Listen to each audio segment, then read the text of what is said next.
अतुल सुभाष की दर्दनाक कहानी अब तक आपने सुन ली होगी। उम्र महज 34 साल, बेंगलुरु के सॉफ्टवेयर इंजीनियर। झूठे केसों में महिलाएं कैसे फंसा देती हैं, यह आपने अतुल सुभाष की दर्दनाक कहानी से सुना होगा, जिन पर 9 झूठे केस किए गए उनकी पत्नी के द्वारा। इन्हीं झूठे केसों के कारण अतुल सुभाष को अपनी जान तक गंवानी पड़ी। यह एक समाज की हार है, एक कानून की हार है, जहां सिर्फ महिलाओं की सुनी जाती है, फिर चाहे वो झूठे केस में ही क्यों ना बोले। मैं एक महिला होने के नाते ये तो समझ सकती हूँ कि महिलाओं के साथ कितना बुरा होता है, लेकिन पुरुषों का क्या?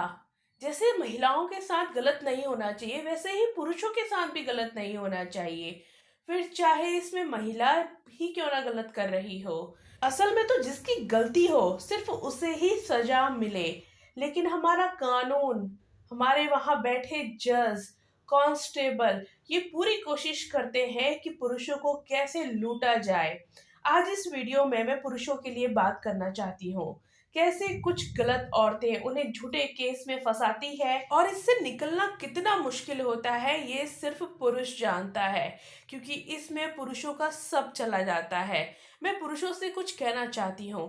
कई बार पुरुष बिना सोचे समझे ऐसी महिलाओं से शादी कर लेते हैं जिनका मकसद सिर्फ पुरुषों को लूटना, धोखा देना या गलत केसों में फंसाना होता है। और जब पुरुष कई बार उनकी भद्दी और बेकार डिमांड को पूरा नहीं कर पाते, तो महिलाएं उन पर झूठे केस डालकर दबाव डालती हैं।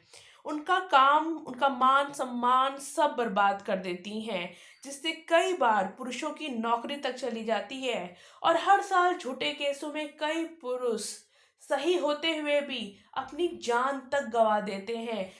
यही सब हुआ अभी अतुल सुभाष के साथ।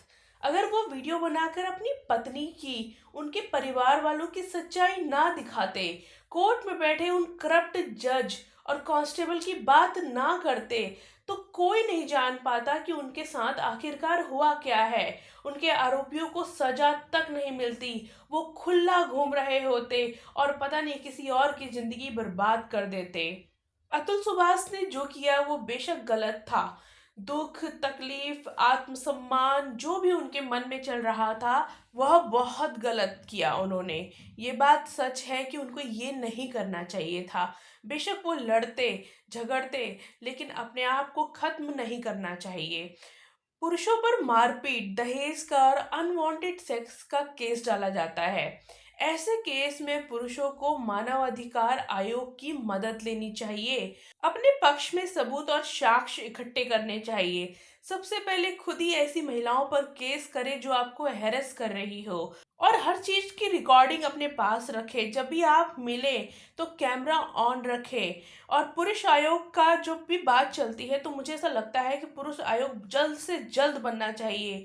जिस प्रकार महिलाओं के लिए कानून है, उसी प्रकार पुरुषों के लिए भी कानून व्यवस्था ठीक होनी चाहिए।